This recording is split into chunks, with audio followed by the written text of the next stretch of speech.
Os três aspectos da cruz. Parte 12.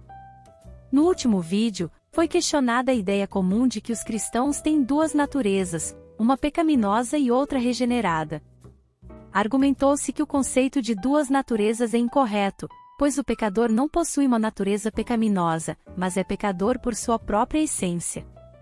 Neste vídeo continua-se a questionar a ideia de que os cristãos possuem duas naturezas, argumentando que isso leva a uma compreensão errônea da natureza humana. Em vez disso, enfatiza-se que o pecado não é algo que possa ser separado ou extraído do homem, mas é uma questão mais profunda que afeta a alma e o corpo. Vamos ao conteúdo. O cristão tem duas naturezas. O conceito geral que há na mente dos cristãos é, em linhas gerais, o seguinte: o pecador já tem uma natureza pecaminosa, quando é salvo, recebe uma nova natureza, ficando então com duas naturezas. Seria isto possível? Não. Chegou-se a esta incorreta conclusão ao pensar que o homem tem uma natureza pecaminosa. Está aqui um dos principais erros da cristandade.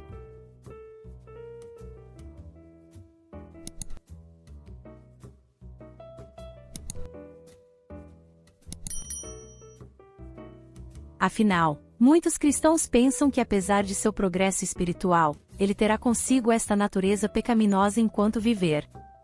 Segue-se naturalmente que os cristãos creem então que somente através da morte física haverá a libertação deste inimigo. E, assim, deste modo identificam a sua natureza pecaminosa com seu corpo físico. Mas o fato é que o pecador não tem uma natureza pecaminosa, ele é um pecador. Assim vemos com maior clareza a diferença entre ter algo mal e ser algo mal.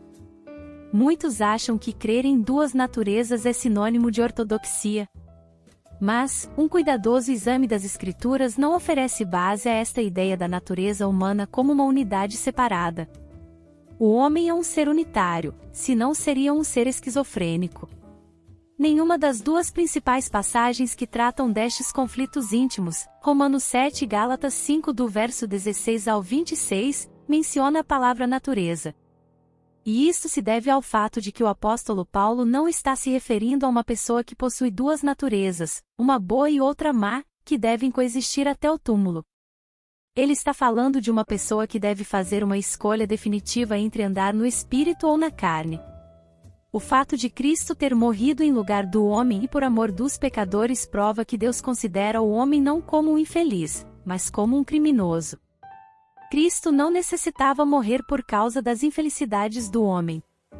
Morreu para expiar a culpa dele. O pecado ou a pecaminosidade é um crime e Deus nos julga responsáveis por ele. Assim, não podemos nos esconder debaixo de uma névoa fumacenta do velho homem e nem de uma natureza pecaminosa e nem de uma dualidade de natureza. O homem em seu estado não regenerado não tem uma natureza pecaminosa. Ele é um pecador, é responsável e é um criminoso.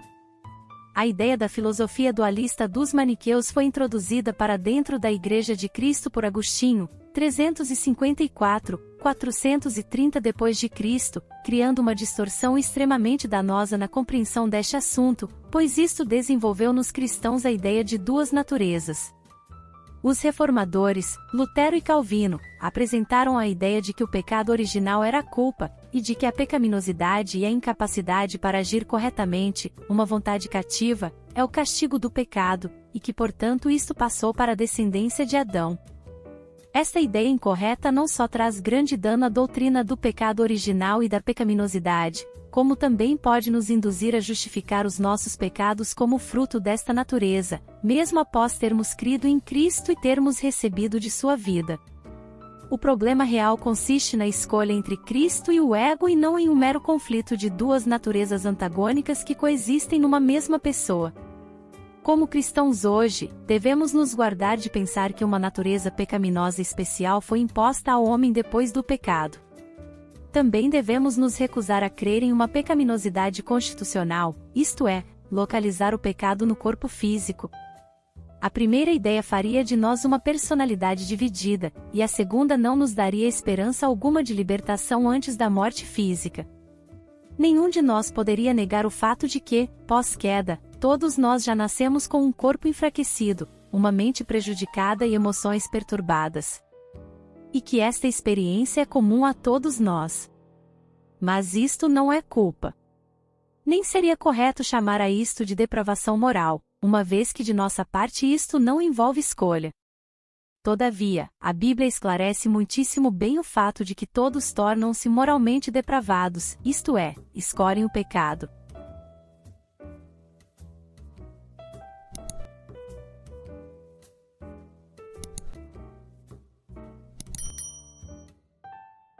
De fato, a criança é dominada pelo egoísmo bem antes de desenvolver-se nela o raciocínio. Quando o raciocínio se desenvolve, ela continua na mesma direção, e escolhe justamente o que Adão escolheu. Isto ocorre muito cedo por causa da vida adâmica que a habita e que é acentuada pelo fato de a criança habitar em um mundo contra Cristo e pró-ego. Vemos, portanto, que tanto o ensino bíblico, doutrina, quanto a experiência cristã demonstram que o homem natural é pecaminoso. Ele possui um corpo enfraquecido, mente conspurcada e emoções desajustadas. Ele não está errado apenas em parte, acha-se totalmente desviado. E isto por dois motivos essenciais: de um lado por sua relação com Adão decaído e de outro por escolha própria, que somente ratifica sua natureza adâmica, tendenciosa ao engano, ao pecado e ao erro. Assim, não é só a sua natureza humana, todo o seu ser, que está poluída, mas ele é um transgressor voluntário. Enquanto esteve em relação adequada com Deus, a natureza do homem era pura. Mas, agora, depois da queda, relacionada com Satanás, sua natureza está conspurcada. O exemplo do endemoninhado gadareno nos exemplifica bem este assunto. Assim, não se trata de tirar uma natureza, mas de mudar-se um relacionamento. Uma vez relacionados com Satanás estamos conspurcados, mas, passando a nos relacionar com Cristo somos purificados. Muito embora necessitemos de perdão para os pecados que cometemos, precisamos ainda de purificação por causa do que somos. Nossa natureza não vai ser tirada, mas transformada, purificada. A promessa feita aos cristãos não é só de libertá-los do domínio do diabo e colocá-los sob o domínio de Cristo. Ele nos libertou do império das trevas e nos transportou para o reino do Filho do seu amor, conforme Colossenses 1 verso 13, mas pela libertação, aceitando a morte do ego pela cruz, serem mudados inteira e completamente.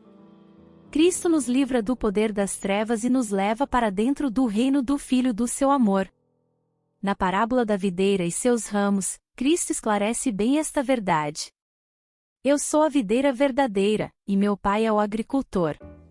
Todo ramo que, estando em mim, não der fruto, ele o corta, e todo o que dá fruto limpa, para que produza mais fruto ainda. João 15. O próprio fato de Jesus chamar-se de videira verdadeira implica na existência de uma videira falsa, que obviamente é Satanás. Todas as pessoas derivam sua vida ou da videira verdadeira ou da falsa. Pelo fato de participarmos todos da natureza de uma destas duas videiras, produzimos fruto de acordo com esta natureza, pois colhem-se, porventura, uvas dos espinheiros ou figos dos abrolhos? Assim toda árvore boa produz bons frutos, porém a árvore má produz frutos maus. Não pode a árvore boa produzir frutos maus, nem a árvore má produzir frutos bons.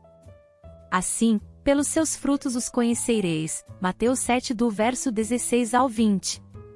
Ser cristão não é apenas conhecer ou crer em algo, é viver uma experiência definida, pela qual se renuncia à própria vida e se confia em Cristo e na sua obra completa.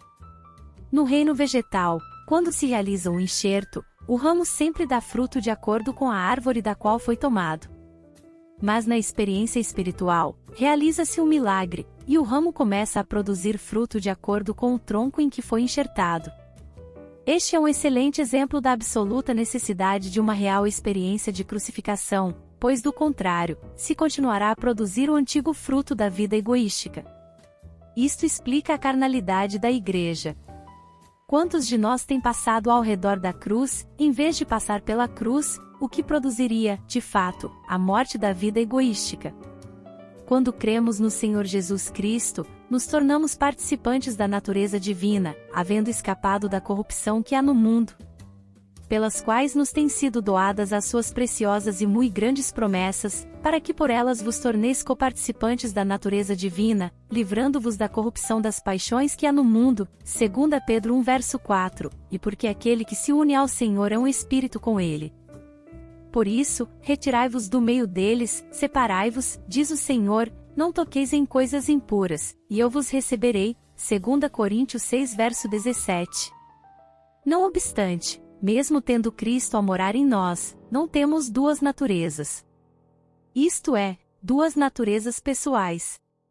Temos, sempre, a nossa própria natureza humana e pessoal com seus apetites e desejos. E sempre a temos, relacionada com o diabo ou com Deus. No propósito de Deus, espera-se que o ramo enxertado na vinha tire sua seiva da nova fonte, de tal modo que, também a abundância da vida em Cristo venha a expulsar toda a seiva ácida da vida egoísta ainda presente no ramo. Plena consciência daquilo que temos em Cristo, bem como completa dependência dele, e o recebimento da abundância desta nova vida, podem, de fato, nos levar à crise de santificação. E a santificação não é apenas uma relação adequada com Cristo, e sim, uma identificação com ele numa união plena e completa. Por isto se diz: libertados do pecado, transformados em servos de Deus, tende o vosso fruto para a santificação. Romanos 6 verso 22. Obrigada por assistir até aqui, não percam os próximos vídeos. Graça e paz, irmãs e irmãos.